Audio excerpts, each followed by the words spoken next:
Bom, pessoal, vamos dar continuidade aqui no nosso evento. Gostaria, mais uma vez, em nome da Sistex, agradecer Sandra. Professora Sandra, minha colega de mestrado, uma honra de verdade tê-la aqui conosco, tá? Obrigado demais pelo aceite aqui no nosso evento, tá? A professora Sandra vai conversar um pouquinho com vocês sobre implantes em áreas estéticas, tá? Mais uma vez, muito obrigado. Fique à vontade. Gente, boa tarde. É interessante que quando Paulo convidou, né, fez o convite, eu fiquei me questionando de qual assunto falar, né? E para quem me conhece sabe que eu não escondo o jogo, é a verdade nua e crua, porque só a gente sabe o que passa dentro do consultório, né? E abordar esse tema, eu acho que é interessante até para a gente poder desmistificar muitos conceitos que às vezes a gente assiste e não sabe como que chegou naquele resultado, né? É sempre muito antes e depois, mas e a verdade? Qual foi o caminho para chegar até ali, tá? Então, para quem não me conhece, eu sou Sandra Albuquerque, sou professora da Unigran Rio. Outros colegas aqui presentes também, periodontistas, meus dois colegas aqui da Unigran Rio, Marcelo e Luiz Paulo. Sou também especialista, além de implantodontia e mestre, né, em implantodontia, também sou especialista em harmonização facial.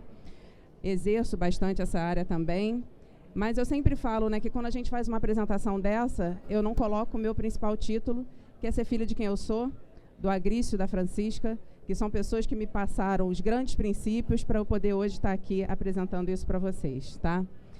Bom, então vou falar um pouquinho sobre implantes em áreas estéticas, e eu fiz questão de colocar casos de curso.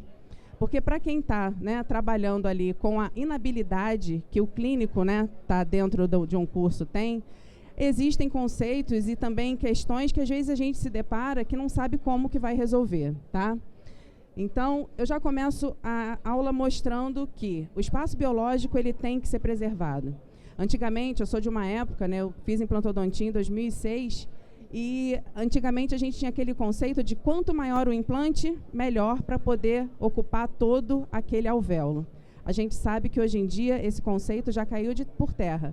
A gente tem que primeiro preservar esse espaço biológico para que tenha tecido suficiente para proteger aquele implante. E o que todo paciente não quer é ter uma exposição ali de roscas, espiras, principalmente num paciente com um sorriso, né, mais alto. Então, a gente respeitar todo esse conceito, né, de que a gente tem que o espaço biológico ser preservado que é super importante. Além disso, né, como eu falei para vocês, hoje em dia se preconiza utilizar plataforma switching, aquela plataforma mais com diâmetro menor, para que esses tecidos também sejam preservados. E como a gente está aqui dentro de uma empresa de implantes, eu já trabalho com a Sistex há 12 anos. Então, eu, né, navego muito tranquilamente aí pelo sistema. Eu tenho um implante, acho que todo implantodontista tem isso, um implante queridinho, né? Eu tenho um queridinho, que é o implante TS, né, o Attract, que eu amo esse implante para áreas estéticas, tá? E aí eu começo mostrando para vocês aí um caso que foi multidisciplinar, porque ele vai abordar essa paciente, a Aline, ela tem esses diastemas na parte anterior e também tem o sorriso gengival nessa área, né? Eu não quis botar a foto dela sorrindo. E o que acontece? A Aline tinha ali uma ausência, ela levou um tombo quando era muito jovem, ainda na infância, perdeu esse elemento dentário, aí o 21, e o espaço, né, aqui de osso era muito restrito para a gente colocar um implante. E por que esse implante é o meu queridinho? Ele tem umas características bem peculiares, ele promove uma expansão ali da cortical óssea, quando a gente está fazendo a instalação dele. E como ontem, né, para quem assistiu também a palestra do professor André, ele falou muito bem sobre isso. Ele, além de fazer essa expansão óssea, ele também não precisa fazer aquela subinstrumentação. A gente consegue ter um travamento muito adequado ali quando a gente vai utilizar ele. Então, para vocês observarem, né, ela tinha aqui essa concavidade, né, nessa região, que é pertinente ali ao processo de reabsorção. E aí a gente parte para a cirurgia, né, para poder expandir aí essa área, né, de cortical. Então, relembrando aí os conceitos na instalação de implantes nessa área, a gente tem um artigo clássico aí do Tuaiti, que ele fala, né, sobre as distâncias que a gente também tem que preservar para a formação de papila, né? A gente sempre se preocupa com isso. Para quem trabalha com reabilitação, a gente tem que ter essa atenção. E também, né, as distâncias, né, além disso, né, no implante Cone-Morse, manter esse implante infraósseo para poder ter ali um perfil de emergência mais adequado, tá? Para quem quiser o artigo, é só direcionar a câmera ali para o QR Code, que já cai aí no artigo para vocês. Então, a gente parte para a cirurgia. Como eu falei para vocês, esse é um implante queridinho, o TS. Ele tem um alto poder de corte, ele faz a compactação óssea e também faz essa expansão. E por isso é que eu gosto tanto dele, tá? Ele é um implante que ele tem um travamento maravilhoso, tá? Então, quer vídeo aí? A gente parte para a cirurgia. As fotos vocês vão ver que elas têm umas que são muito boas, outras não são, porque a gente fica pedindo ajuda para os alunos para tirar foto, né? A gente está ali, né, direcionando ali a cirurgia. Esse caso foi feito lá no curso de atualização, lá na Periodonto, que eu trabalho junto com o professor João Cossati, que também é professor de lá da Unigran Rio. E aí sempre fazendo, né, o approach palatino, fazendo uma incisão intrasulcular. Nesse mesmo momento a gente já fez ali uma cirurgia, né, uma gengivoplastia também. E tem hora que as fotos ficam meio complicadas de se ver, sempre trabalhando de forma que a gente mantenha essas dimensões bem adequadas. E aí segue a sequência cirúrgica, não é? A gente vai sempre trabalhando com bastante irrigação. Eu gosto bastante de usar essas suturas transoperatórias. A gente consegue tracionar tecido e fazer com que fique menos uma mão ali nos atrapalhando. A gente ancora nos dentes inferiores, né? Consegue tracionar. E aí vai fazendo a sequência cirúrgica e quando a gente vai travar esse implante, chega a dar medo, porque parece que a cortical vai embora. Ele vai travando mesmo. E nesse caso, a gente não tinha planejado fazer carga imediata, nada disso. Até porque a gente ia trabalhar também ali né, fazer a osteotomia, né, por causa do sorriso gengival que ela apresentava. E aí, então, travou o implante. A gente conseguiu ter um travamento bem adequado, vocês vão ver. Tá? A sequência chegou a 45 newtons aí de travamento. E a gente, como essa paciente usava uma prótese removível, a gente manteve essa prótese da mesma forma. A gente só aumentou ali o perfil de emergência dela, da prótese, para poder manter aquele arcabouço periodontal como a gente já estava prevendo que fosse ficar, tá? Então, aí o implante instalado, né, o retalho estendido, e aí a sutura para poder concluir esse caso. Não tenho também, assim como a Priscila, a conclusão desse, porque também a gente não consegue fotografar tudo. Essa paciente ainda vai instalar a prótese agora no próximo módulo. Mas uma próxima vez eu vou mostrar para vocês essa sequência. Esse aqui é um outro caso, que é um caso, é a vida real, né? Como eu estava falando para vocês. Essa paciente se apresentou aí com essa lesão no elemento, no 11, e quando a gente observa ali o corte, né, o 3D, vê que está com uma deficiência óssea bem grande e a previsão era de que não fosse possível instalar o implante. Na hora que o aluno foi fazer a extração, né, ela apresentava esse tipo de sorriso, quer dizer, um sorriso que não comprometia tanto ali a cervical, mas a gente sempre né, preconiza ter a excelência. E na hora de instalar o implante, a foto não está tão adequada, a gente observa que esse implante foi instalado mais apical do que deveria, não é? A gente conseguiu manter o rebordo, tudo bonitinho, a cortical foi preservada, mas na hora de instalar esse implante, mesmo sendo um Cone-Morse, ele ficou muito mais apical do que deveria. E aí, o que a gente tem que fazer? Recobrir isso aí para poder trazer um perfil de emergência mais adequado do que o que a gente puder, né? Então, o que foi feito nesse primeiro momento? O paciente, né, a gente abriu o retalho, tirou ali um pedacinho ali, né, do conjuntivo do palato e fez ali o envelopamento para poder, então, fazer com que essa área já fosse preservada antes mesmo de começar a reabilitação ali protética. Por quê? Porque senão se tornaria muito mais difícil a gente conseguir um perfil de emergência mais adequado para essa paciente. E aí, então, foi feito ali, né, envelopamento, tecido conjuntivo. Eu estava brincando com o Luiz Paulo e com a Marcela, que eles nessa parte podem entrar para falar melhor do que eu, com certeza, tá? Que são professores de periodontia. E aí, então, a paciente retorna dessa forma. Desespero total de causa, não é, gente? Vida real mesmo. E aí, como é que a gente faz? E olha isso aqui. Característica de quem não estava escovando, né? Como é que a gente precisa de um tecido saudável se a paciente não faz a parte dela, não é? E aí a gente tem que fazer um outro processo ali para poder melhorar ainda mais esse perfil.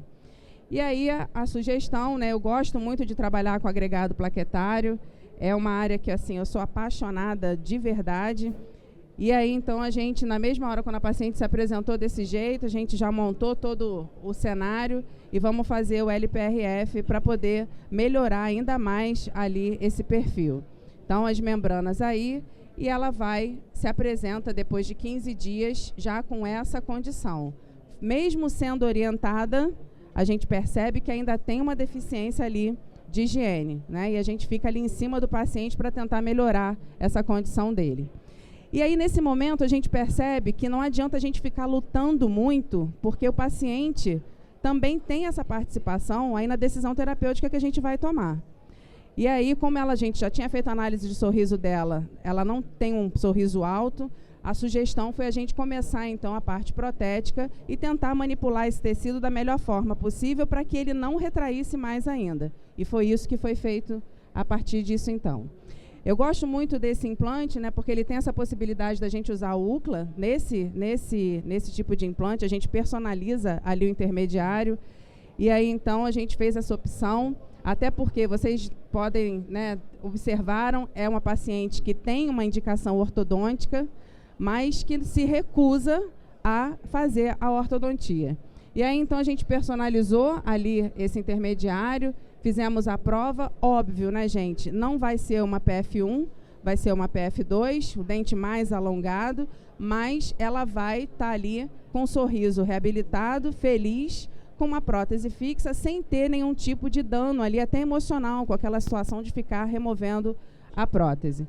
E aqui, então, a gente conseguiu um resultado bem satisfatório para o caso, né, da complexidade que tinha, e o sorriso dela depois de concluído, sem nenhum comprometimento estético. Então, esse caso aí, eu falo sempre, a gente tem que ter muito cuidado, né, e ter principalmente a participação do paciente para entender que a culpa da complexidade não é nossa, não é? O procedimento, a única coisa que foi assim mais, né, crítica para mim foi a instalação do implante mais apical, mas a gente conseguiu ali trazer tecido a ponto de ela não conseguir entender que dependia dela o resultado ser mais satisfatório também.